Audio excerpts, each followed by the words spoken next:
Good Morning Liberty.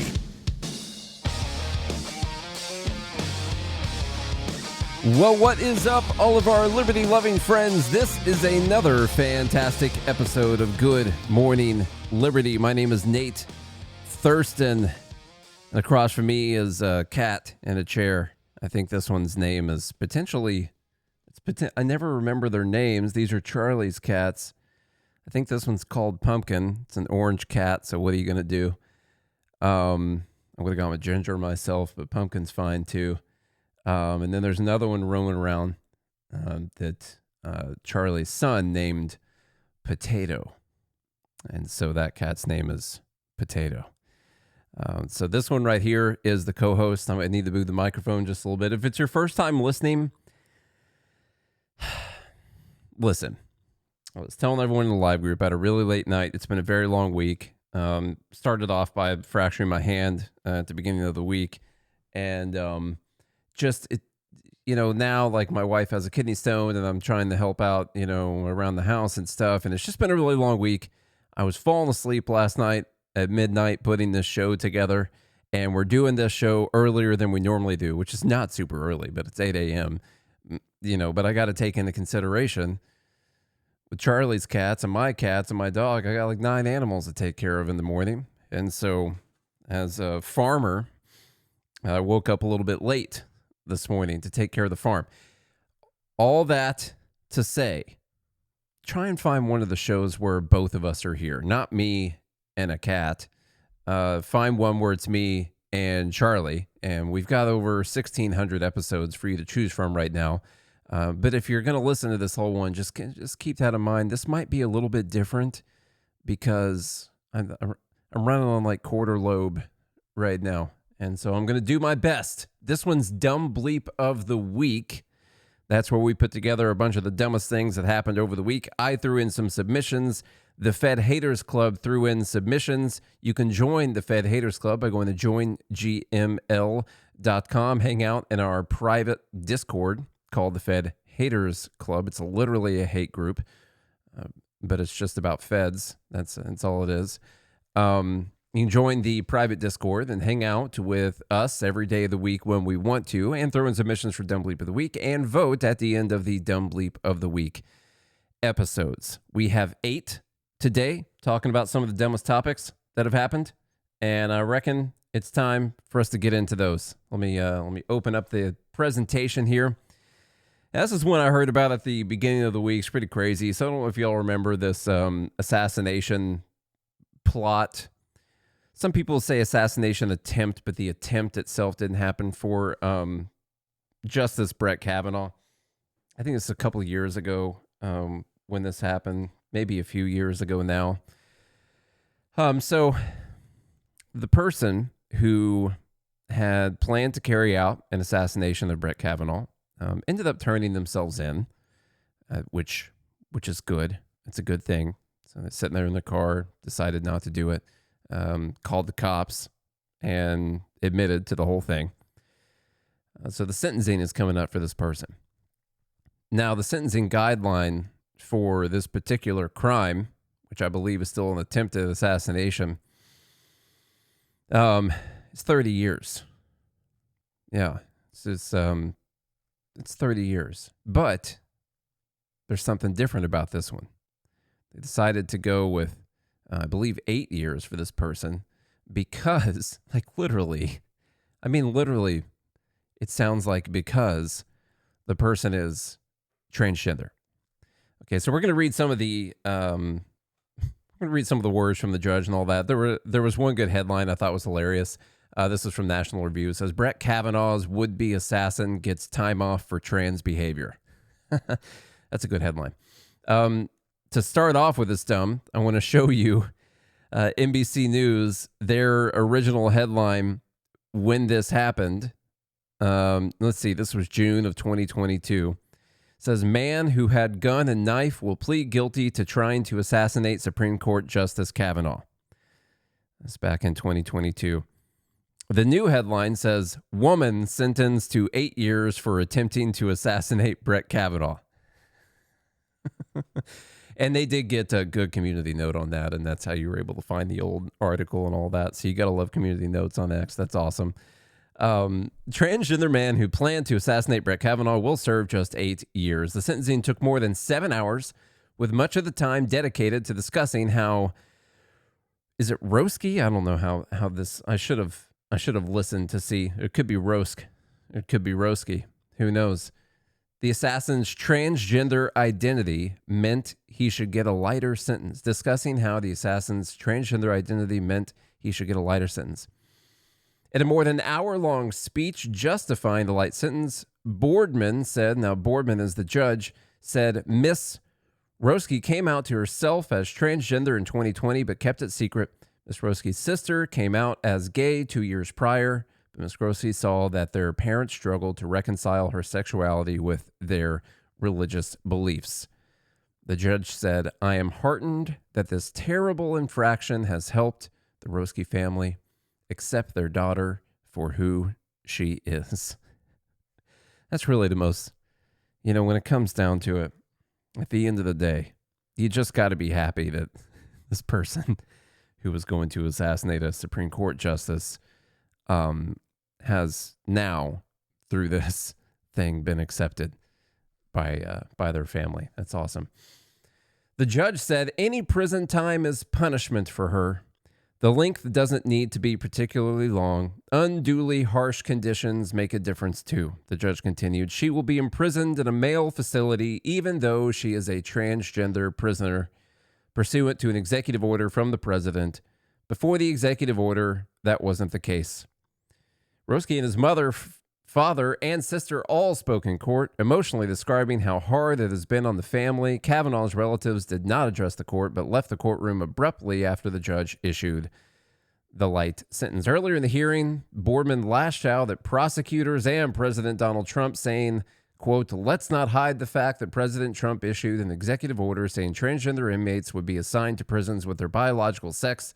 The prosecutor replied that there was an injunction holding up much of the enforcement of that executive order, and the judge later stated that Roski could, in fact, get hormone replacement in prison, at least while the injunction was in effect. In court, the assassin appeared as a tall man with a deep voice.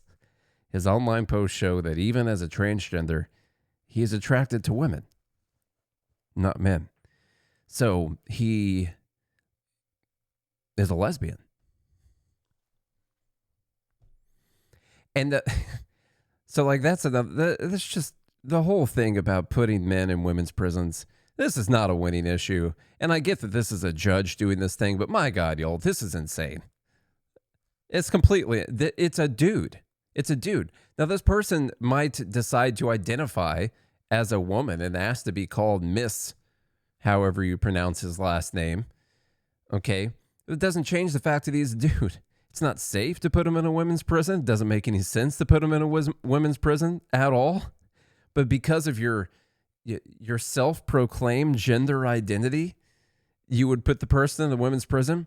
But it ended up helping, in my opinion, this person, given the fact that he is disgustingly going to be put into a men's prison. Well, I believe that aided in getting a lighter sentence. Now in the sentencing, I did want to say, well, there's one more thing here. The judge opined about giving a shorter sentence because of Roski's transgenderism, even as she said that thanks to a court injunction, Roski may get female hormones in federal prison. With the injunction in place, could still receive the gender-affirming care. So it was weird because there is a court injunction on the executive order saying that men have to go to men's prisons and women have to go to women's prisons. But that was still used as what seems like much of the basis for giving this person a lighter sentence. Now I'll say something you don't agree with. I mean, 30 years, that's a lot. And you were going to assassinate someone. I get it. I do have this confliction where I'm like, well, they did decide not to do it, and they called the cops, and they confessed, voluntarily turned themselves in. So I do think there's room for a lighter sentence, than someone who didn't confess, but they just happened to get caught by the cops beforehand. I don't know. That's just my initial feelings on the matter. But overall, if he would have gotten 30 years, I would have been fine with that too. That's also fine. I would have made that the main argument for the lighter sentence. That's what I'm saying. Like this isn't a sting operation that someone caught this person. Like they could have done it, they decided not to. That would have been my main argument. I think that would have played much better as well. So that's Dumb Bleep number one, a completely ridiculous story. Number two, Dumb Bleep number two. We're going to start with this statement here from Melody Cartwright, who I think is a legislator in Virginia, says, "I stand with J. Jones, period. End of statement." Now that's dumb enough because you could have just put a period after you said, "I stand with J. Jones," and period, end of statement. That doesn't really need to be said. Your brain automatically calculates and perceives the fact that that is, in fact, a period at the end of that statement, and there's nothing else after it. But anyhow, if you've been following the show for a long time, you know I get annoyed by stuff like that. Anyhow, this person stands with J. Jones. Now, why would you stand with J. Jones? Why does J. Jones need standing with is the main question. Well, it came out, I think over the last week or so, this guy who's running for Attorney General, J. Jones, fantasized about shooting former Virginia GOP speaker. And I'm going to go through some of the text messages, but here's a little bit of the backstory. Now, the text messages themselves, if you've heard about them already, which I'm sure you have previously this week, occurred back in August of 2022. Doesn't excuse the terrible things that were said. Just a little bit of context there for you. On August 8th, 2022, a Republican state legislator received a disturbing string of early morning text messages from a former colleague, J. Jones, this year's Democratic nominee for Virginia Attorney General. Jones, who at the time had recently resigned from the state house after a brief stint representing Norfolk, had strong feelings about how the political class was eulogizing recently deceased former state legislator Joe Johnson, a moderate Democrat. So that's the backstory here. Joe Johnson Jr. had died. Joe Johnson was a Democrat, but often was friendly with Republicans, and this person was not happy about that. So we're going to go into, let's see, here we go. Around 8 a.m., Jones shared those feelings with former state legislative colleague, Republican House Delegate Kerry Coyner, in a series of text messages obtained by National Review. Let me get to some of the text. That's a person who's running for political office. I've said this a lot recently. Things have just changed these days, but there's certain things that, like, I don't know, back when I was in like high school or whatever, in grade school and all that, that if that would have come out, you just would have dropped out of the race. Like it would have been known that there was no possible way you were going to win this race. And so you just would have dropped out if something like this happened. And these days, it's just like, no, I'm going. I regret the fact that what I said came out, which is essentially what J. Jones has said. Regrets saying the things also, I guess. Let's see. Let me get to, damn, that was for Mark. Sorry. This person says, no worries. What's funny is, that's it. Maybe he was drunk, something like that.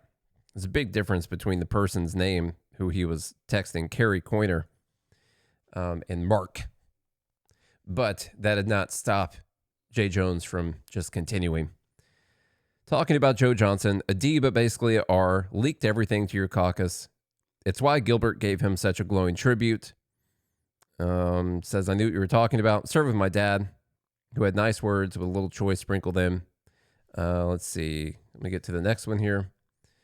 If those guys die before me, I will go to their funerals to piss on their graves, send them out a wash and something. This person responds, J. Jones. And says, 3 people, 2 bullets. Gilbert, Hitler, and Pol Pot. Gilbert gets 2 bullets to the head. Spoiler, put Gilbert in the crew with the 2 worst people you know, and he receives both bullets every time. Maybe that's a little bit of hyperbole there, but I do believe there are people who think this way. I don't know if they're literally in that scenario that they think that way. Hitler and Pol Pot did some pretty terrible stuff, killed a whole lot of people. Do you actually think that if you had 2 bullets and you had this guy Gilbert and Hitler and Pol Pot, that you would not kill Hitler and Pol Pot? You would just you would just shoot this person twice? If so, that on its face is stupid. It doesn't make any sense, really, at all. This person says, Jay, please stop. LOL, okay. It really bothers me when you talk about hurting people or wishing death on them. They had a phone call, and in the phone call, and this really has not been disputed or anything, Jay Jones wished death on this person's children, wished that they would die in their mother's arms, which is awful, terrible, disgusting, and in my opinion, should be a disqualification for anyone running to be like the top law officer in the state. But I don't know. I don't know what the rules are these days. I don't know what kind of people are looking for. It just sort of seems like a disqualifying revelation, in my opinion. Let's see. I wasn't attacking you. I was just trying to understand your logic. You weren't trying to understand. You were talking about hoping Jennifer Gilbert's children would die. He responds with, yes, I've told you this before. Only when people feel pain personally do they move on policy. Let's see here. Later on says, I mean, do I think Todd and Jennifer are evil and that they're breeding little fascists? Yes. Yikes. Yeah. All right, let me get to... Now, by the way, here's a picture. This one's going around. Wouldn't normally share, pictures of people's kids, but this is a picture, swearing in ceremony, and the kids are there. And so this is like the family that he wants to die, and at least the kids that he wants to die in the arms of their loving mother. And this whole thing, I'm going to get to a couple of the things. Like there was a debate last night between the gubernatorial candidates, and actually, I'm just going to go ahead and play that for you. Right fast. Let me get to Jay Jones, and we'll get to the Democratic nominee Abigail Spanberger, who the oddest thing about this is people's kind of refusal to not only condemn Jay Jones, though they're going to do a thing, which is I condemn those text messages. Someone wrote them, but they're not really condemning the person that said that thing. They're saying, I condemn those texts. It's absolutely not right to do that. But not Jay Jones himself. Are you going to stop supporting this person for AG? Well, the voters are going to decide on that. And of course, as maybe one of the other clips I have to play, like, there's massive hypocrisy here. Because that everyone who's not condemning Jay Jones right now, Democrats who are not condemning Jay Jones, what do you think they'd do if it was the Republican nominees' text messages that said this thing? The Republican candidates' text messages that said this thing. Of course they would come out and condemn and say they had to drop out of the race. So it's pretty gross. I'm going to play this from last night. Thank you, Ms. Spanberger. I didn't hear an answer there on the endorsement issue, so I want to just make sure. Will you continue to endorse Jay Jones to be the next Attorney General of Virginia? And were you aware of these text messages before they released? You have 30 seconds. In fact, it appears that it was those who released the text messages and held them for years. So the public was unaware who had knowledge of these text messages for many years. What did you do about I learned of these text messages the day that they came out, and I denounced them as soon as I learned of them. She denounces murder. And importantly, at this point, as we move forward, the voters now have this information that was withheld for them. You're running presumably for political reasons. But the voters now have the information, and it is up to voters to make an individual choice based on this information. Ms. Spanberger, I understand what you're saying about the voters, but for you yourself, do you still continue to endorse Jay Jones? 15 seconds, yes or no? We are all running our individual races. I believe my opponent has said that about her lieutenant governor nominee. And it's up to every person to make their own decision. I am running my race to serve Virginia, and that is what I intend to do. Thank you, Ms. Spanberger. We just want to clarify, what you're saying is that as of now, you still endorse Jay Jones as Attorney General? I'm saying as of now, it's up to every voter to make their own individual decision. I am running for governor. I am accountable for the words that I say, for the acts that I take, for the policies that I have put out. Thank you. I am responsible for the policies I put out and the work I will endeavor to do tirelessly for the people of Governor. Virginia. Yikes. Now that this refusal to, I mean, you have a person who literally wished death on children, on the children of their opponent, and then said, you know, it's a hypothetical, but Gilbert, Hitler, and Pol Pot, Gilbert gets 2 bullets, meaning this person said that they would allow Hitler and Pol Pot to stay alive and they would shoot this person twice if they were in this hypothetical scenario.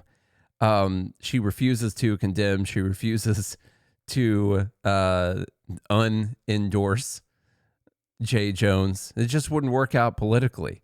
And by the way, also what she tries to do, which it just does not work, and she's awful. She's awful at this.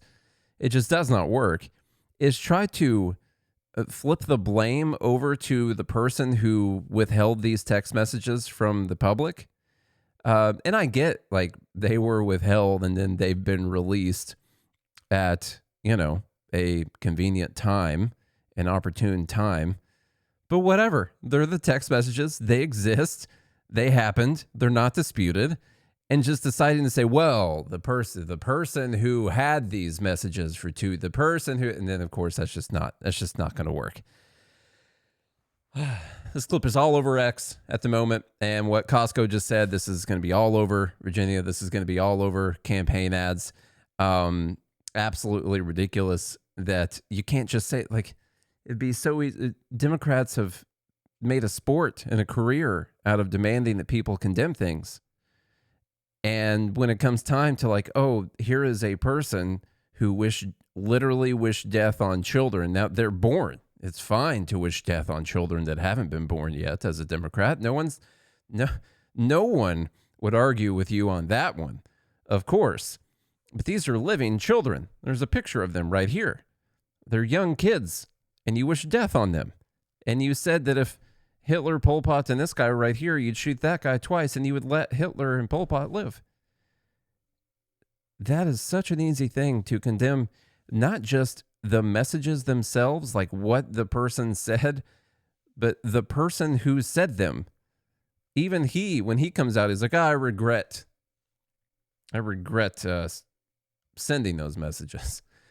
Like, not regret what he said, not, I don't think, I don't think that about this person, whatever. Okay. The media has not been super keen on talking about this, by the way. Here's just a little example of how much they're not excited to talk about this. And I don't know, let's see, October 3rd through 7th. Okay, so they may have picked it up a bit as time went on, but that's, October 3rd through 7th is the date range that they're looking at here. Substantial race in an off-year election, 63 seconds coverage on NBC, nothing on the other 2 big networks, nothing on PBS. It's like this never happened. Well, that is not surprising in any way, because most of the corporate media view their job as existing to help out the Democrat Party with their campaigns. And so it happens on literally every issue, whether it's an actual race and a candidate that they're trying to help out. We know that if this were a Republican candidate, it would be leading every single news show, and every Republican official in America would be forced to ask about it. We now have a situation in the Democrat Party where there's open support for left-wing violence, and nobody's really getting asked hard questions. Substantial race. Yeah, so 63 seconds of coverage on NBC, if you're not watching this graphic here, and 0 seconds on ABC, CBS, and PBS. Of course, Fox News has been talking about it, but ABC, CBS, PBS, no seconds, 63 seconds worth of time on NBC. And that might be counting the clip of Joe Scarborough, and to his credit, Joe Scarborough did say that this person needed to drop out from the race. I don't know if I still have that pulled up here. Yeah, I do. This text about a state lawmaker. We'll go through what the messages said. Probably be forced to withdraw from the race, and probably is doing a lot there. All right, Morning Joe. We'll be right back. She's like, okay. All right, Joe. I got it. Yeah, we shouldn't be saying stuff like that, Joe. That's ridiculous. This is a political campaign. We can't be saying dangerous things like that. I think willingness to come right out and say this, that we're going to keep seeing more and more of this wishing violence upon your enemies thing. And for what? Like, I don't know anything about this Gilbert guy. I would guess, because I'm a libertarian, I disagree with him on a lot of stuff. I don't wish death upon him. I certainly wouldn't wish death upon his children. Not that either. But we've made it to this time where the people who disagree with you, well, some people literally think that they're Hitler. Like, that's the point that we've made it to, because they disagree with you on what? Like, enforcing the immigration policies? Change the immigration laws if that's what you want to do. But like, I don't even know what the major tax law, abortion. This person thinks that it's wrong to kill a human child. Is that like the big problem here? Maybe it's guns. I guess maybe it's guns, because it mentioned changing on policy after seeing his children die. Yeah, Costco, that could be the case. Maybe it's guns. Like, even something that like wouldn't prevent most of the murder that occurs, because most of the time these people are talking about mass shootings, which is an extremely small percentage, very, very tiny amount of the percentage they're talking about when we're talking about those specific mass shootings. And then even then, you couldn't count all the ones where the people got the guns illegally anyway, or the ones where the people would have found a way to get a gun illegally, where there's like 500 million guns in the United States. Probably way more than that. I would guess there's no actual way for the government to get those guns off the streets of America. They've been trying to get drugs off the streets of America for decades and decades, and that's not working at all. And so it's even on a thing where like your policy, what you want to do, wouldn't even work. It wouldn't even do anything. But the person who says people should just be able to keep their guns, if that is in fact the case, is basically Hitler, and is leading to the death of people. It doesn't even matter like if your policy wouldn't even work, which is another ridiculous thing poured on top of this. Okay, what are we at? Number 2? Okay, number 3. Going to be some healthcare stuff on this one. Caroline Leavitt made some comments about ER costs and ER visits by illegal aliens earlier in the week. Actually, I guess it was last Friday when she made these comments. I saw some really dumb responses to it, but that's not the only thing we're going to talk about in this healthcare thing. I just wanted to address one of the emergency room things. I just had myself in the emergency room visit, and I await the massive bill that I will be receiving for the crappy cast they gave me that I ripped off my arm a day later. They're expensive. They're definitely expensive, for sure. I didn't have a long wait time to get in there. I had a long wait time once I got in there because like no one cared. There was no one else there. Literally, I was the only one there. It was 1 a.m. I was the only person in there. I was there for 2 hours. But anyhow, let me get to this comment about the ER. There it is. There we go.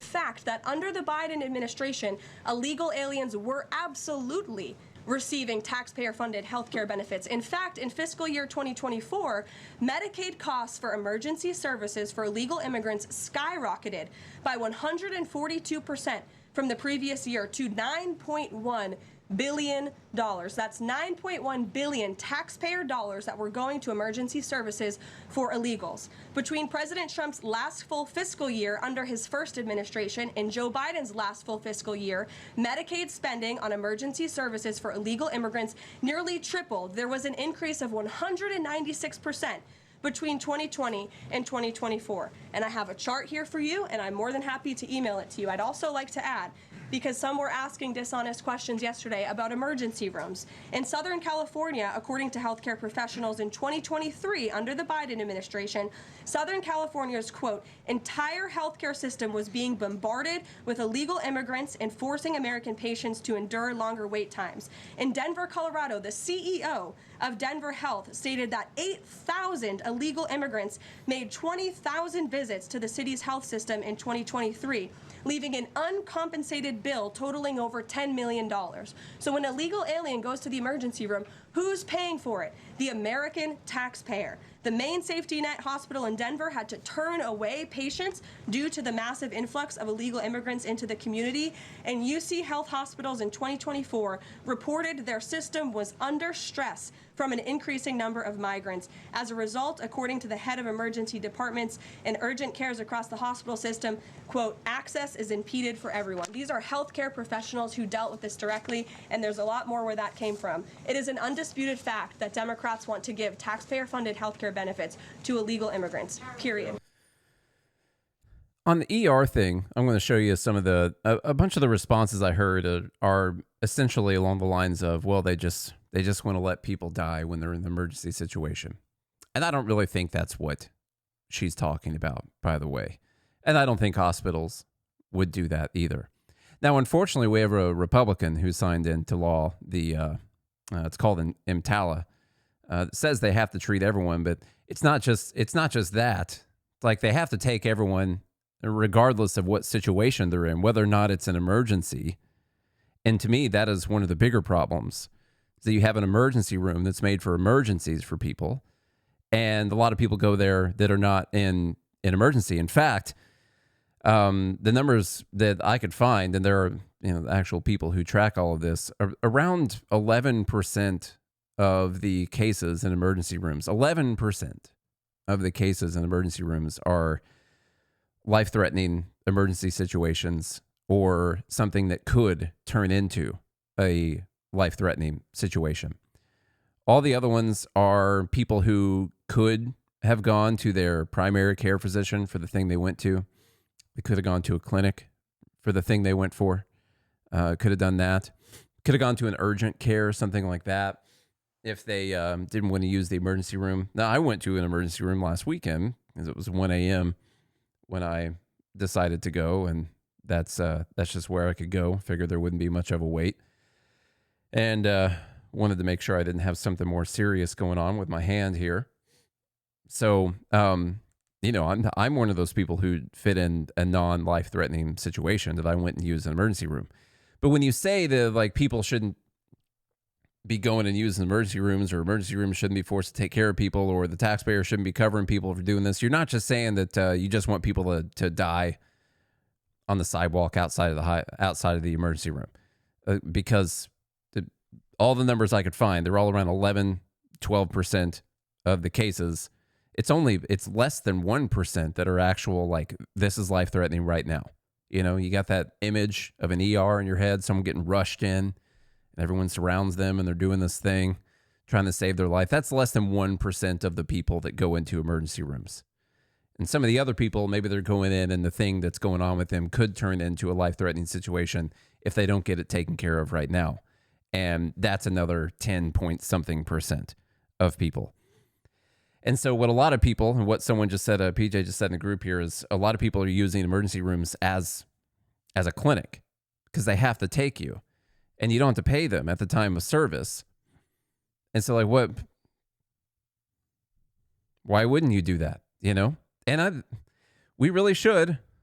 And people, Republicans who are listening to this right now, blame people like Ronald Reagan. No one's talking about ending EMTALA right now, and EMTALA says that they got to take those people.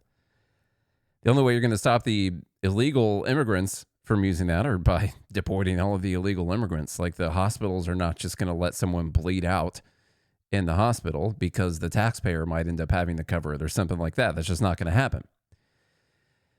All that goes to say, like, I saw a whole bunch of posts from people saying, here's a big one, got a lot of reposts, says, quote, when fascism comes to America, it will be wrapped in the flag and carrying a cross. So not forcing taxpayers to cover other people's health care is fascism. if you force someone to pay to the government and the government pay for someone to get care from someone else, then that's not fascism. Fascism is not forcing the person to pay for that. Just make sure everyone's tracking right now. This person says, I don't think immigrants or anyone should die on the hospital floor because of their legal status. They're not going to. That's not really what we're talking about. This one says, yes, all good Christians practice the teachings of Christ by letting human beings die by refusing them care in emergency rooms. That's why I started off by telling you that a very small percentage of people who go to emergency rooms are people who need immediate life-saving treatment. That number is less than 1% of the people, and people who might be life-threatening, that's another 10% or so, and the rest of them are people who could have gone to more like an urgent care, a clinic, their primary care physician. They're just using the emergency room because it's right there, and that's why they're using it. This person says, you think an immigrant is at the ER is stealing your money? Not the billionaires with 5 homes, 3 yachts, 2 private jets, and a golden toilet. Congratulations, you're living proof that propaganda works. We're going to talk more about the rich and billionaires and CEOs and stuff here in a bit when we talk about Josh Hawley. But no, so a person who goes to the ER and then somehow the taxpayer has to end up paying for that in the situations where that happens, they're not stealing your money. But who is stealing your money is a person who obtained their money through voluntary transactions in a marketplace where they provided people with things that they deem valuable, or otherwise they wouldn't have given them that money. And they ended up becoming billionaires, which, by the way, is a very, very small percentage of people that end up being billionaires. Even if those people just have 1 home and not 5, you'd have something. How many billionaires are there? Let's just say 1,000, something like that. Okay, so maybe you'd have 4,000. They got 4 extra homes, so you'd have 4,000 homes. The value of those homes? No. Those people got their money as long as the government was not forcing people to buy their product. They got their money voluntarily. They're literally not stealing from people. And people who go and use a service that the taxpayers are forced to pay for, and they know the taxpayers are forced to pay for, they are way closer to stealing your money than someone else who got that money voluntarily. Let's see. I'll skip over that one. One person who was broken with the Republican Party, we talked about on Wednesday. We talked about Obamacare a lot and the government shutdown a lot. And my belief right now is that there's going to be some kind of compromise on the Obamacare subsidies that were expanded under the American Rescue Plan, and then that expansion was extended under the Inflation Reduction Act. My assumption, I could be totally wrong, but my assumption is there's going to be some kind of compromise on extending that expansion of those Obamacare subsidies. So go back to Wednesday's episode and listen to that. I feel like it was pretty good episode overall. But Marjorie Taylor Greene has been out there talking a lot about healthcare, and she's sort of broken with the party on this. She's listening to her constituents. She's listening to her children who would have to pay a lot of money for healthcare. And she's sort of saying, yeah, I mean, what are you going to do? You can't let people's premiums double. You just can't do that. I've got a clip here of her, and then I've got some screenshots of a really big X post she sent out. So let me find that screenshot of her. Here is that. Are you concerned about the cost of living? Are you very that the President Trump said he would lower? The inflation crushed people in the past 4.5 years, and the costs have not come down. I myself can tell you my apartment here in Washington, D.C., the electricity bill is $100 more than it was last year, because you can look at your own bill and look at costs. Prices have not come down. That is a reality. People's wages have not gone up. That's another reality. And so Americans are continuing to have a very difficult time getting by. And I'll go a step further. I'm a mom. And so when it comes to what is affecting my adult children's lives, who are 22, 26, and 28, I'm going to be 1,000% fighting for them over any politician and any party. And I can tell you right now, that generation, they are barely making it, and they're very hopeless for their future. So you're a mom first, a politician second. That's right. So that's her rationale behind saying things like what she's going to say in this next tweet.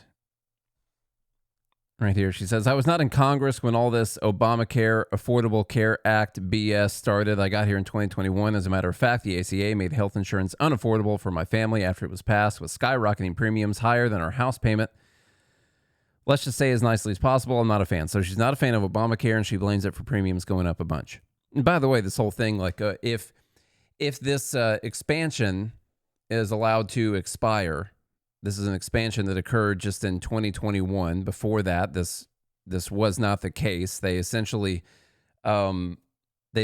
reduced by 55, 60% the percentage of your income that you would have to pay towards your premiums. And then they allowed people who made over 400% of the federal poverty line to be able to get insurance off of the exchanges with also a cap based on a percentage of their income for those premiums as well. And so everyone's saying, like, if that expires, if that goes away, there's no possible way anyone can pay for this health care.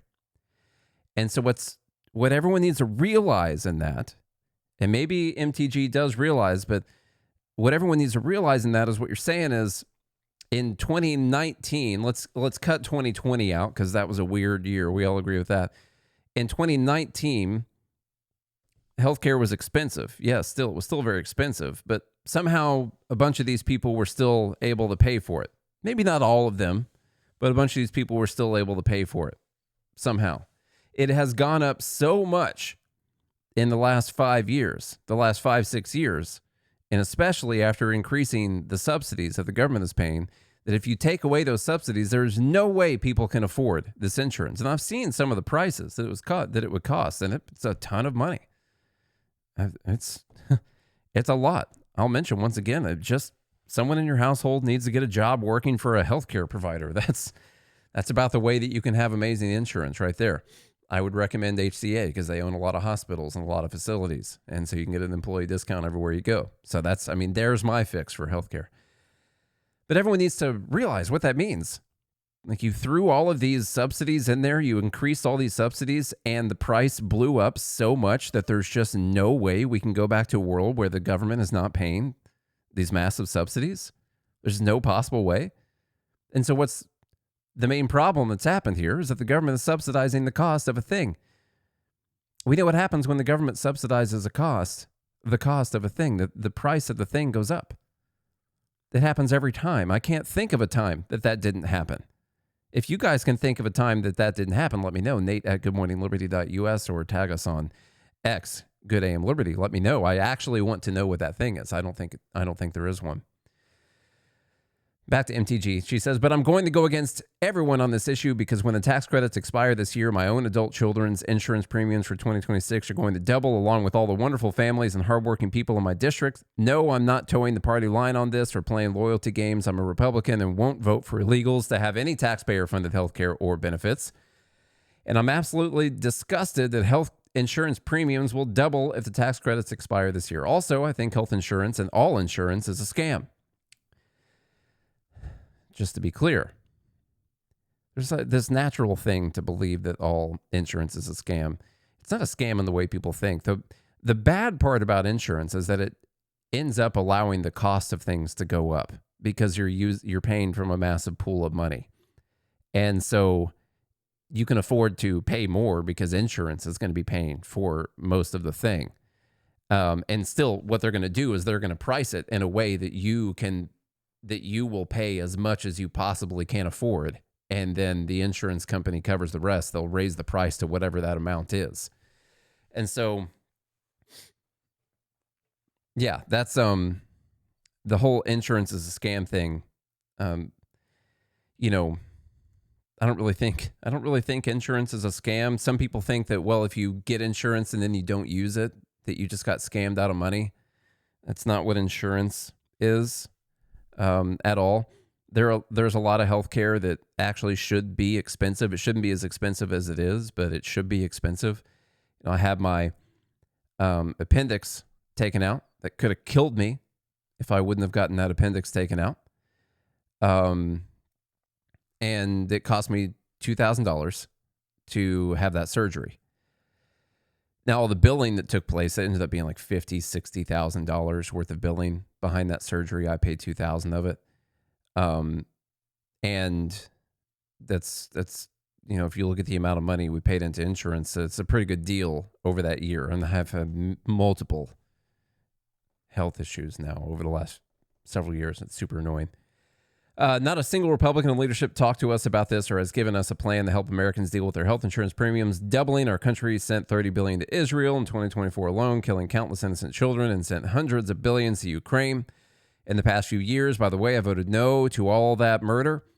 America has funded the Ukrainian government, Ukrainian pensions, Ukrainian businesses during this entire super war that America should have nothing to do with. Essentially, the argument she's making there is that we should have better priorities with our money, and we should. The priority we should have is that we don't take it from people in the first place, or we don't borrow it, or we don't print it. She's saying if we are going to have that money, we need to use it to pay for things that are actually going to help Americans and not help other people. All our country does is fund foreign countries and foreign wars. Let's see, absolutely shameful, all that. She says, again, no funding for illegals and any benefits for them, but we have to do something about the absolutely insane cost of insurance for Americans. You don't hate your government enough. I'm here in D.C. this week to meet with anyone who wants to talk. So we have to do something, and the something that she's alluding to she's going to do is the same thing that we've been doing. People can't afford the thing without the subsidy now, therefore the government has to keep subsidizing this thing, and we'll never talk about why it got so expensive. Okay, I got to get through. Holy crap, we're at number 3, and I've actually been talking for 45 minutes. The next few things are faster, though. I'm going to do, this one's called Rand Paul, but Rand Paul's not the dumb, just so you know. I'm going to summarize it, and we'll move on. You guys know my thoughts on this, but Rand Paul has been going hard about this whole blown up Venezuelan drug ships thing. And I got to get offline because when I see the response from people, the MAGA crowd on this, it's absolutely demoralizing for me to see this person who's like, I think that Congress should authorize military strikes or authorize the president, bombing Venezuelan drug cartels. I think that Congress should authorize this. And everyone's like, oh, you hate Trump. Why do you love cartels so much? What's your deal? Why do you like it when Americans die from fentanyl overdoses? It's literally not what Rand Paul is saying. And by the way, Congress could vote to authorize this. It would probably pass. And if that's what needs to happen, if that's what they're going to do, then do it, I guess. But that is the way that we should all want this to go down. Like, we know that we have spent too much time and money blowing random people up over the last 20, 30, 100 years or so in this country. And we should absolutely require a declaration of war from Congress, or at least, at the very minimum, an authorization of use of military force from Congress, because when it goes back to not your guy in office, you'll probably be like, well, I don't think we should be doing this. I don't think that the president should just be randomly bombing these people. Now, there's some people who would always be in favor of that. I get that. No, we should have Congress authorize it. And if they haven't authorized it, then we shouldn't be doing it. We shouldn't be taking police actions in the ocean. It's not our job to do that. And the whole thing is based on some fuzzy information anyway. You have to completely rely on the government to be absolutely correct that the people they're blowing up are in fact members of drug cartels or are in fact trafficking drugs. I have not seen that direct evidence other than them saying that that is the case. I personally, just to feel a little bit better about it, would like to actually see that evidence. I'm not saying it doesn't exist. I'm not saying that's what's happening. They're probably putting, our CIA are probably the ones putting the drugs on the boats in the first place. That's probably why they have such good intel. But yeah, I would at least want to know that that's in fact what's happening. They tried to have a vote this week to block Trump from doing this. It failed. It got 48 votes. I think Rand Paul and maybe Lisa Murkowski or something were the Republicans to vote to block it. And then a bunch of Democrats except for Fetterman, I believe, voted against blocking it. That was something around where the vote total went. And Rand Paul's just getting ripped to shreds over this. And ripped to shreds over something that, like, a year ago, we were like, yeah, no new wars. Yeah, nothing not authorized by Congress. Nothing not declared by Congress in this war. We've done too many of these wars. And I get it. Right now, we're just blowing up a random boat or two. Maybe that's where it's going to stop. Maybe that's going to work. Maybe they're going to stop using the ocean to transport. But that's not even where the fentanyl comes from in the first place, by the way.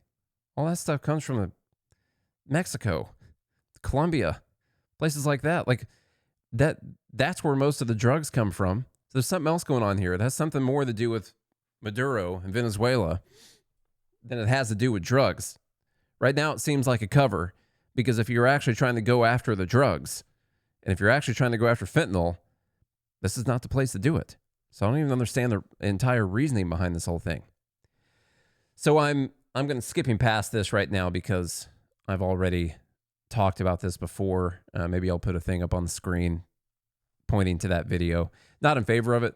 As I posted out yesterday, the war on drugs has been a massive failure. The war on terror was a massive failure. Combining the two of those things, those are both negatives. And so this is going to be double negative, which is not a positive in this case. It's going to be negative minus more negative. Is how I see the combination, the addition of these two things. I don't see this working, and I don't think it's something we need to be getting involved in. Police the border, close the border, make sure that the stuff can't come in, but we had no business going over to just off of someone's coastline when they get to international waters and blowing up boats. All right. And if you want to make it legal, at least have Congress authorize it. That's all I'm saying about that. Number 5, let's go to Josh Hawley. Or is it Bernie Sanders? I'm not really sure. I have long despised Josh Hawley. And it's for stuff like this. He's a little bit like more on the nose with some of this stuff, but this is like the kind of stuff that you get from Josh Hawley, Republican senator from Missouri. And this is not supposed to be what you hear from Republicans who are all about the free market. But Josh Hawley's like a big union guy. He's against all the rich people. He wants to nanny state everything. You know, he's one of these guys who loves to use all these federal agencies to control every little facet of these corporations. And this guy needs to go. He needs to be voted out of office, to be more clear about how he needs to go. He needs to be voted out of office. He's probably not going to be. I got a few clips from him that were going around yesterday. And I hope it's obvious to everybody on this committee that we've got work to do when it comes to the nation's labor market. Since the COVID-19 pandemic, corporate profits are up, employee wages are stagnant, and American workers don't just compete anymore with foreign labor, which is bad enough. Now they've got to contend with AI coming for their jobs.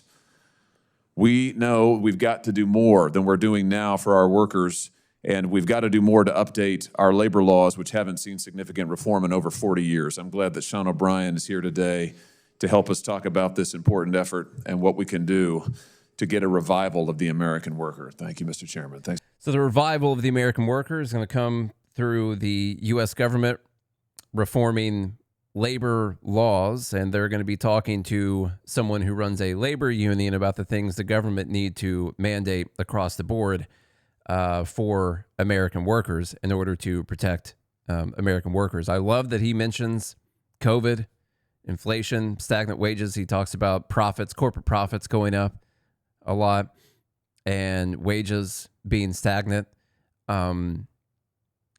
I'm going to guess, and I'm not going to be wrong on this, but I bet he supported all the money that the government spent during COVID. You remember when we shut down the economy, but we let some of the big corporations keep operating, but then like some of your more local places were not essential, but the essential people were the big corporations, and so that was like one of the only places you could go to get your stuff. Yeah, that's a thing. It's a thing that happened, and then they sent so much money into the economy that inflation spiked and wages stagnated. You guys remember that? That was pretty crazy.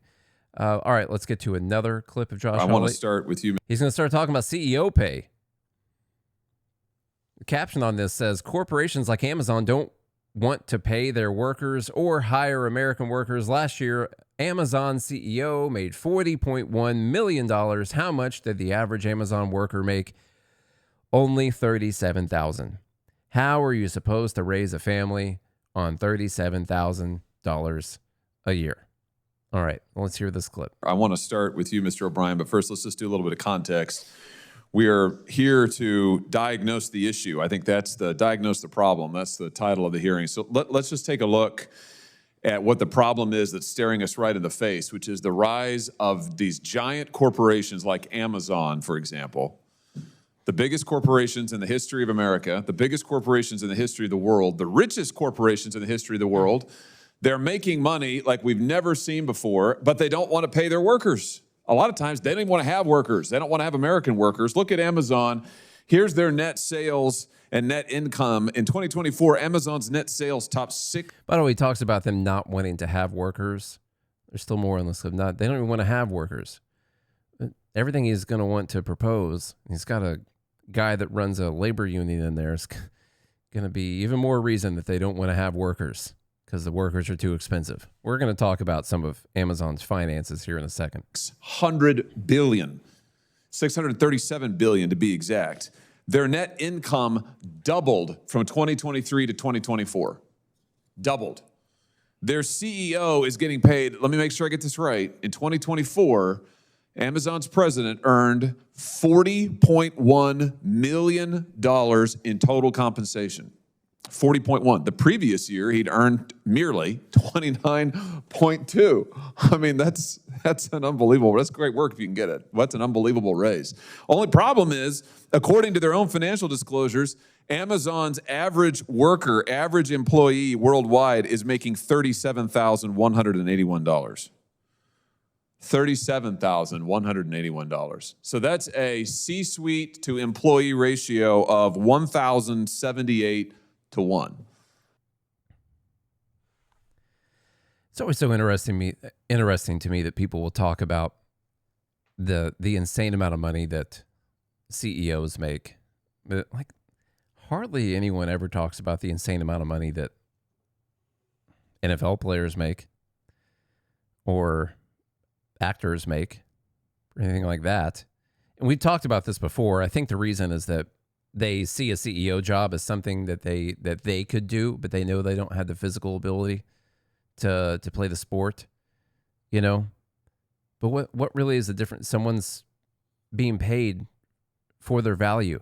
I guarantee you, if Amazon's CEO wasn't worth that much money to Amazon, they wouldn't give him the money. Like that, they just wouldn't do it. Why would they? They would pay someone that was cheaper. They're not doing this for fun.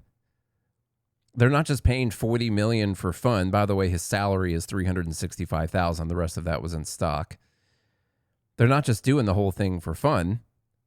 They're doing it because they're getting a value from it. In the same way that someone like, I don't know, what does Dak Prescott make for the Cowboys? Somewhere between $40 and $60 million a year, something like that. I think he's still the highest paid person in the NFL.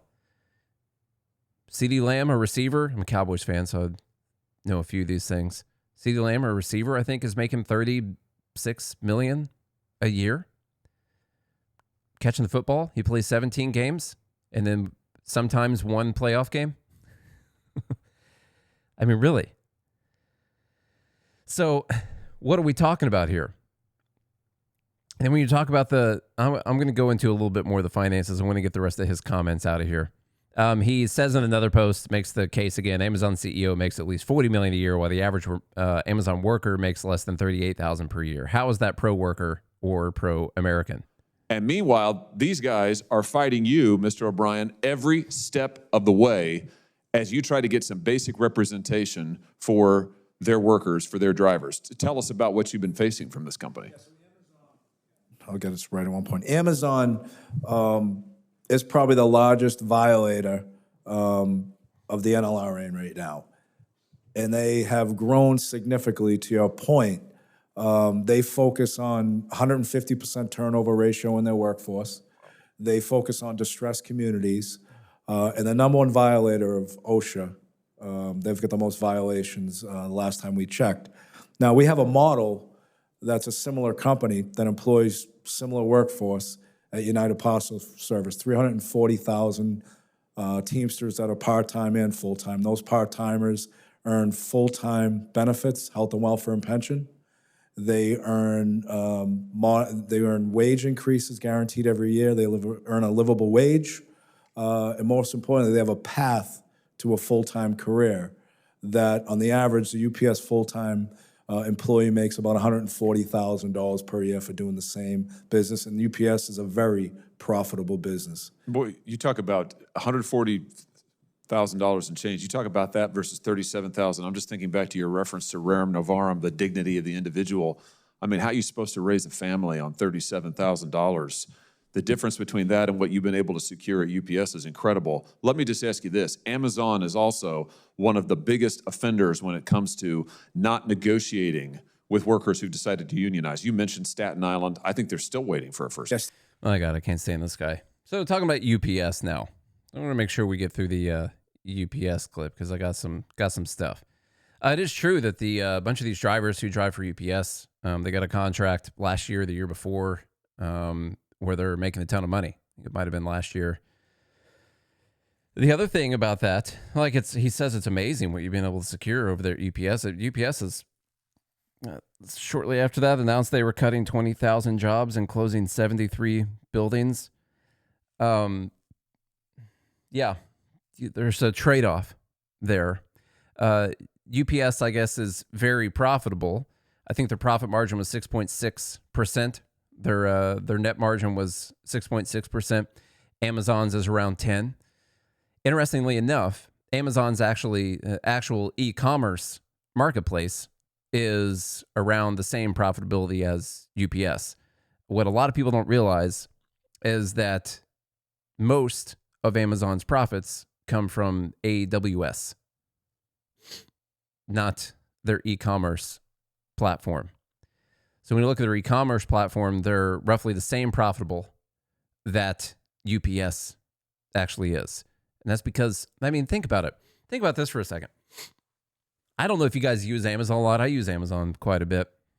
I think it's $140 a year.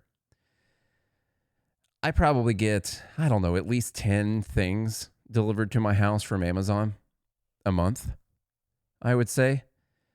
What would it cost if I just had to go to UPS and pay for shipping for each one of those things? I mean, what for each one of those boxes? Like anywhere from $7 to $12 for each one of these packages that are being shipped. Remember, it's got to be one, sometimes same day, 1 day, or 2 day shipping that you're paying for through UPS. I'd be paying the $140 a month to UPS at least that I'm paying per year to Amazon.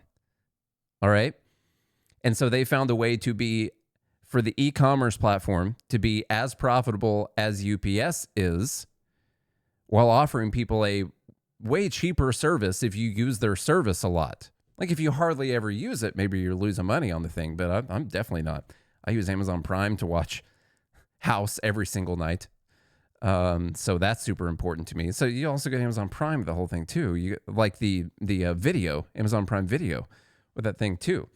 So like you're getting the value. So yeah, they're not insanely profitable. Where they're mostly profitable is from AWS. 60% of their profit actually comes from AWS. All right. I actually had some notes on this and I haven't been talking about the notes. The other thing that drives me nuts is something that Bernie Sanders used to do and still does all the time is that they talk about why put the CEO pay up there? Why do you put it up there? Some people will put it up there and they will literally make the argument, well, if they can afford to pay their CEO this much, then they can afford to pay their workers a living wage or a better wage. If they can afford to pay their CEO $40 million, even though the salary is $365,000, the rest of that was in stock and the stock's been going up, then they can afford to pay their workers more than the average of $37,000. But that math does not hold up. We've done this so many times over the years. This is episode 1645, I think, and probably half of them we've done this. No, it's not that many, but we've done this a bunch of times. So like if you just did it simple here, if you took that 40 million and they've got 1.5 million employees, okay? So $40 million paid to the CEO in a year, they've got 1.5 million employees. That's $26 per employee.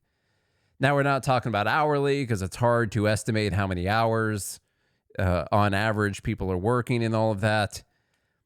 But let's just say everyone who worked there had to chip into a pot to hire a CEO.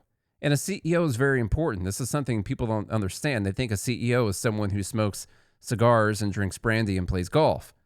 But you make some pretty important decisions as a CEO. A bad decision could cost you billions and billions of dollars. Billions and billions of dollars. One bad decision. Someone like Walmart, who's got like a 2% profit margin, a bad decision is the difference between being barely profitable and losing money. It's like, it's a very important job. And if they could just pay someone $40K to do that, they would do it. They would save the $40 million if they could. They're trying to find ways to save money. There is a reason you're paying for that person. They could go somewhere else. And they are that valuable to a company that's taken in $600 and something billion a year. They're that valuable. They really are. It's a tiny, tiny portion of some of the change, some of the effects they can have on your business through their decision making. Okay? $26 per employee at Amazon that people are chipping in. That's 50 cents per week out of each employee's paycheck. And the always interesting thing to do is if you decided you weren't, the CEO is going to work for free, they're not going to get paid anything at all. That's how much extra you'd be able to pay each one of those employees. So number one thing, when you see someone saying, look how much the CEO makes, look how much the workers make, they want you to think that the workers are making so little because they've decided to pay their CEO so much. The CEO's salary has no bearing on how much the workers are making. The workers were making something like 37,000, what was the number? 37,181. Well, they could get $26 more if they just paid the per year, if they just paid their CEO zero and dispersed that equally among the workers. Interestingly enough, UPS is laying off people. I don't know what the current status is. The layoff stuff was from a few months ago. They have 490,000 workers, and their CEO makes $24 million. Their CEO actually has a $1.5 million salary. It's like 4 times higher, almost 5 times higher for the actual base salary than what Amazon CEO has. And by the way, that's 490,000 workers at $24 million a year. That's $48 per year per worker. That's almost twice as much as what the Amazon employees are paying their CEO. That's interesting. That's 94 cents per employee per week. And then when they're talking about worker pay and average pay, I get it. It's not a ton of money. They're not even talking about total compensation, though. It's always so disingenuous or just lying to look at the CEO's pay, which is total compensation, not what their salary is. It's total compensation, which is fine. But then not use the total compensation for the workers. You just use what their base pay is. Because Amazon does have some benefits. They do have some 401k, matching stuff like that. They do give you some deals on healthcare. I doubt it's amazing or anything, but they do things like that. And so you're comparing two different stats at the same time. One's total comp and one's base pay, and you're comparing those. The only way Amazon will be able to pay anything close to what UPS is paying, first off, they have to find a way to not have as many workers. They've had to fire roughly 1 million of their workers and replace all of them with machines, or they have to drastically increase the cost of their service for all of their customers, which would cause a lot of people to cancel, which would also cause a need for less workers, not more. There's nothing Josh Hawley is doing that's going to be better for a worker. It could be better for some workers, a select group of workers, but not for all of them. And just seeing a Republican, I get it. They're not like the most free market people you ever saw in your whole life or anything like that. But just seeing them come out and do this thing that Bernie Sanders does all the time is disgusting to me. And this anti-capitalist argument that they make, and they use these fudged up stats to make their points, to make you hate the CEO even more, to make you hate the business even more. That's not good. Like if we have the left and the right going towards that, it's not good. Okay, let's go to anti-Semitism. Eric Erickson on October 7th posted out just a whole bunch of Israeli flags. Just a whole bunch of Israeli flag emojis on X. Just a bunch of them. I don't know how many there are, but it's a lot. Okay. And the comment section was what you might expect. It's just rampant anti-Semitism, right? It says, tweeting this yesterday on the anniversary of October 7th attack was really illuminating. I knew anti-Semitism was on this site, was getting back. But wow, did that provoke it, particularly after Marjorie Taylor Greene and a few others responded to it. Canary in the coal mine kind of stuff. This is a warning of something bad is a brewing, what they're saying. Now, the anti-Semitism, I went through the comments and a bunch of the top comments, which is pretty much what this person would have seen. I went through what would be like probably the top 50 to 70 comments. And all of them were like, this is America. Just post some American flags. Why do you care so much about another country? Why are we giving so much money to this country? This is crazy. We should be taking care of Americans. I mean, look, I'm sure there's like some actual anti-Semitic stuff that was on there, but it was not like the top comments on there. It was not the most popular comments on there. Marjorie Taylor Greene responded with just a whole bunch of American flags. This rampant anti-Semitism. God. And so the real dumb thing about this, in my opinion, is first off that if you're against Israel in any way, if you think that we should do America first in any way, then you hate Jews. And that is really stupid, and it's not going to work. We all lived through this whole thing of everything being racist, and they're still doing the thing of everything is racist. They're just saying everything is anti-Semitic, and it's not going to work. People are making legitimate arguments. Why do we send so much money to this country? Why do you have such strong allegiance to this other country? What about America? And so, another funny thing. Wow, this is just back on June 28th of this year. Eric Erickson posted out. It's funnier if you can see it, by the way, if you're watching on YouTube. Progressives. Ukraine flag to Palestinian flag to Mexican flag to Iranian flag. Conservatives, American flag. Some of those conservatives responded with American flags to the Israeli flag, and that was anti-Semitic. It's just really funny because you're making the point like, oh, look at these wokesters over here talking about their causes that they care about. Look at these political causes and these groups of people that they care about. And the conservatives, we're over here saying America. And a whole bunch of Israeli flags too. And I just added this one in here. This is just called anti-Semitism. So RFK Jr., I don't know when this actually happened. Let me see here. Yeah, this must have been yesterday, I guess. RFK Jr. says children who are circumcised early have double the rate of autism, and it's highly likely because they're given Tylenol. Trump says there's a tremendous amount of proof or evidence, I would say as a non-doctor, but I've studied this a long time. Trump's been studying this a long time for sure. So RFK is making the argument that circumcision for children leading to Tylenol use for pain, leading to autism. We don't have time to talk about Tylenol, circumcision, stuff like that. We're going to talk about Jerry Nadler, who responds to this claim by saying, I watched the video, there's nothing that pertains to this.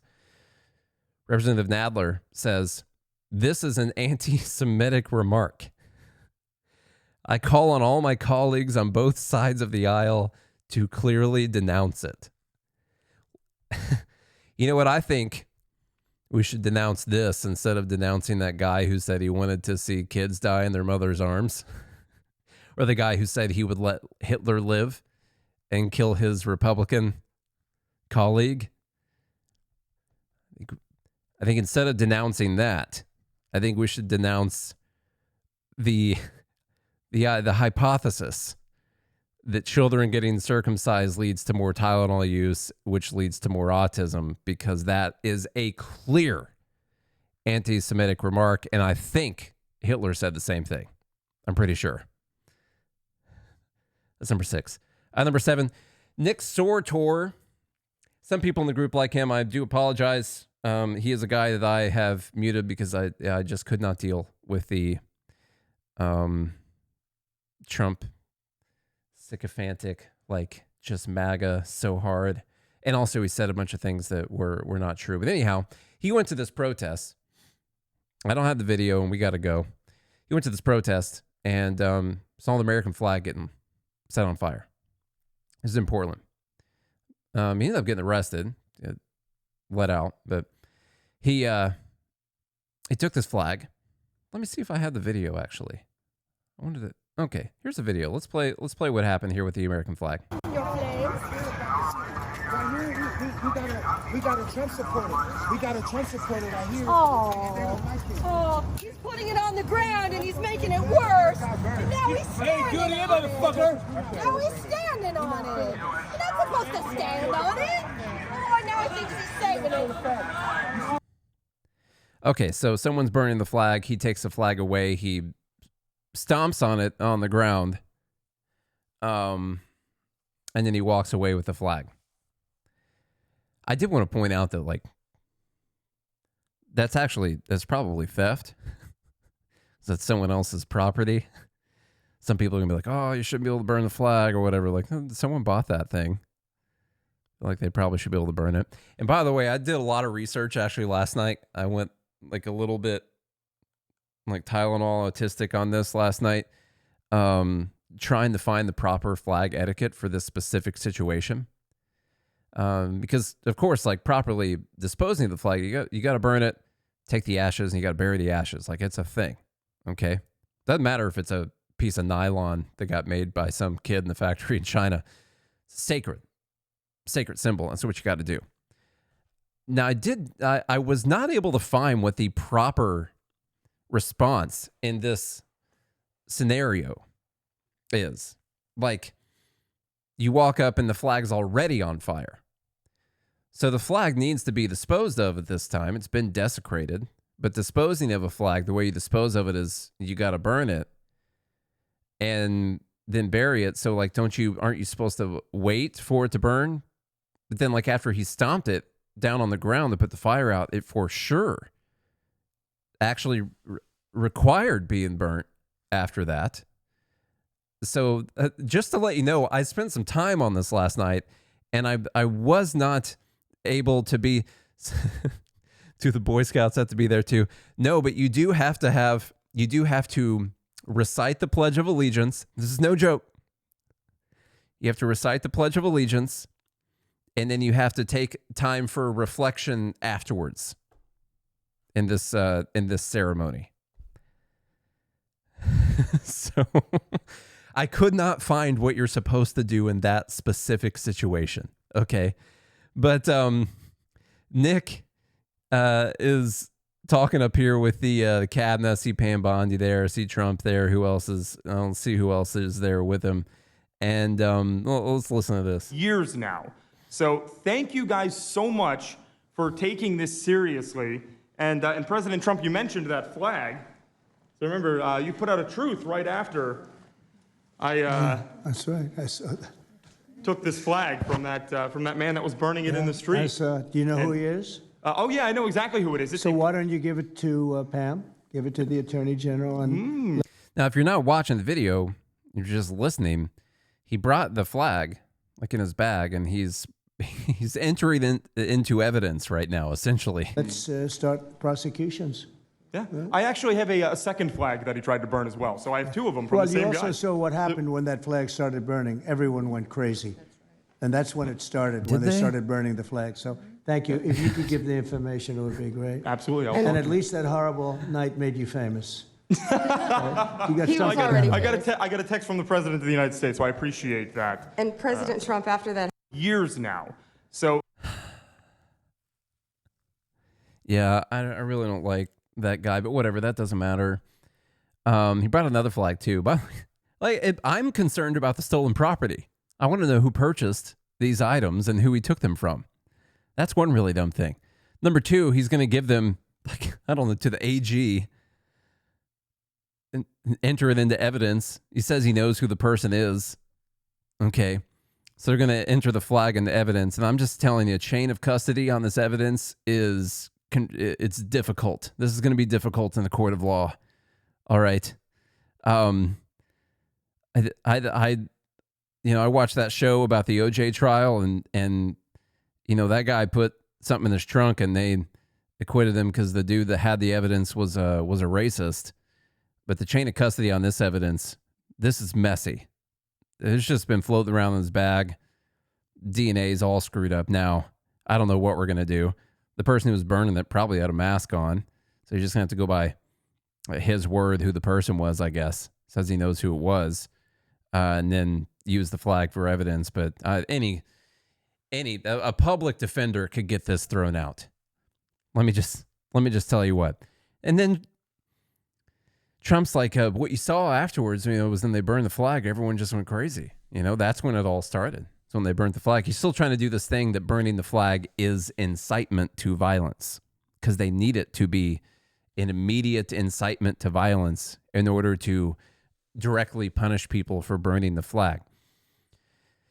Now, what you could do if you knew who the person was and you knew that there was not supposed to be like a fire burning on that sidewalk on a public street, there could be some little law that they could get in trouble for, I guess. If they set a fire on a public street and you're not supposed to do that. Okay. That's different. This is dumb. All right, last thing. I don't even remember what it is. I was falling asleep when I was putting this together last night. Oh, I don't know. It's libertarian stuff. God, who cares? I guess I can take the moment to disagree with Chase Oliver, 2024 Libertarian candidate for president. This is in response to a post by Stephen Miller. And one of the things that he says is President Trump won a colossal landslide. And so the argument really is whether or not, the reason people make this point or don't make this point is that they want to argue whether or not Trump has a mandate to do the things. I don't really care if there's a mandate, not a mandate. You won, do things that are constitutional, don't do things that aren't constitutional. Try and reduce and destroy as much of the government as you possibly can. That's basically what I want out of a president. Don't care what the exact vote total was or anything like that. The Electoral College result was a win is a win. There's no like you're president half the time and Kamala's president the other part of the time to make sure the other people get representation. Like that's just not how elections work. Okay. But on top of that, another thing that the way elections don't work is gonna be my response to what Chase says. So it's a picture of the results from the election. Chase says under 50% is not a colossal landslide. It's a plurality win and one of the closest in the last 100 years. It was actually by popular vote. It was a very close race. By Electoral College, it was a landslide. Colossal, not colossal. It was a decisive win in the Electoral College. And that's not cope by me saying, well, but what about the Electoral College? No, that is how we decide our elections. We have had presidents who did not win the popular vote, who were still the president, because the way we decide our presidential elections is by the Electoral College. And so I think what adds a little bit of dumb on this for me is a libertarian candidate being like, well, the popular vote. No, thank God it's not the popular vote, which most of the time the popular vote has aligned with the person who won the Electoral College, but that doesn't even matter. What matters is the states voted for who they wanted the president to be. Okay, and then we totaled up their representatives plus their 2 senators for these states. The states decided. All right, because the states created the federal government. And so they voted for who each state thought the president should be. So going to this one United States popular vote thing, especially as a libertarian, especially making like this democracy, majoritarian democracy argument when we all know that democracy is tyranny. And I bet Chase has probably posted that before. He's not the worst libertarian you ever saw. He's just got some really bad things that I don't like. He's good on a bunch of others. Well, it's just a stupid argument. And it's an argument you make if you're just clouded by hatred for Trump. Listen, I disagree with so many things Trump has done. So many things. I agree with a lot of things as well. I disagree with way more than what I imagined I was going to disagree with. All right? And that goes into a couple of the other ones. I think these came from Costco and their Costco in the group, not the store. This person says, do you think the pro-Trump libertarians ever feel a cold sweat when they realize they fell for propaganda and became a useful idiot for fascists? Or will they continue to gaslight the ones who are right into acting like all this horrible shit isn't happening? No, I'm not going to gaslight anyone. I'll disagree on the same policies I've always disagreed on. I'll not care about the same things I've always not cared about. And I will still say that every president, almost every president, almost all of them have been authoritarians in some nature, especially as it relates to libertarianism. Like all of them have been authoritarians. They all thought that in some way, shape, or form, they owned another person. Some of them literally owned other people. But they all thought in some way, shape, or form, they all owned another person.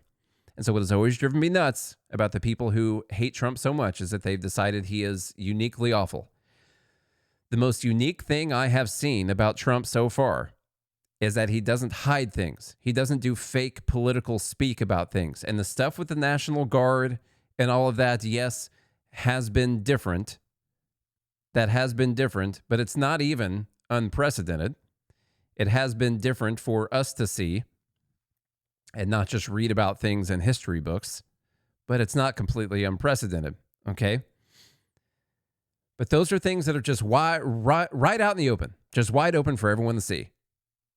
We have past presidents who have done way more authoritarian things, but they were covered up or they were just shrouded in politician BS speak, where all they did was explain to you about all the wonderful things they were doing, and then the media helped them hide all of the authoritarian things they were doing because the media agreed with what they were doing.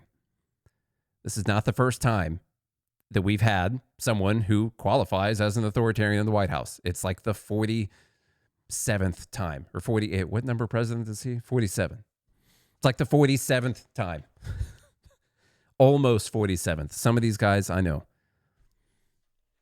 You know, Coolidge, stuff like that. It's tough to talk about, you know, George Washington and Thomas Jefferson and these people that way.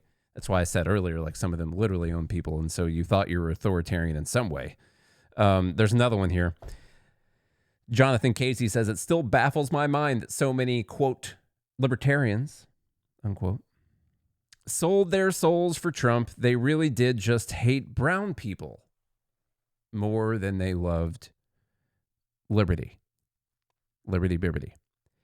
Now, what's super annoying about that is well, I voted for Trump and I'm a libertarian.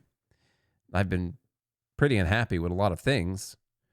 The immigration thing, this is just my personal situation. I've just never really cared about the immigration thing. I try really hard, just never really cared about it. I will say, like, I bought into some rhetoric that I should not have bought into. What I really bought into was the idea that Elon Musk was going to be pulling strings from behind Trump and doing Elon Musk things like what he did with X or what he does with SpaceX to the government. That's the main thing I bought into. But I also bought into no new wars, stuff like that.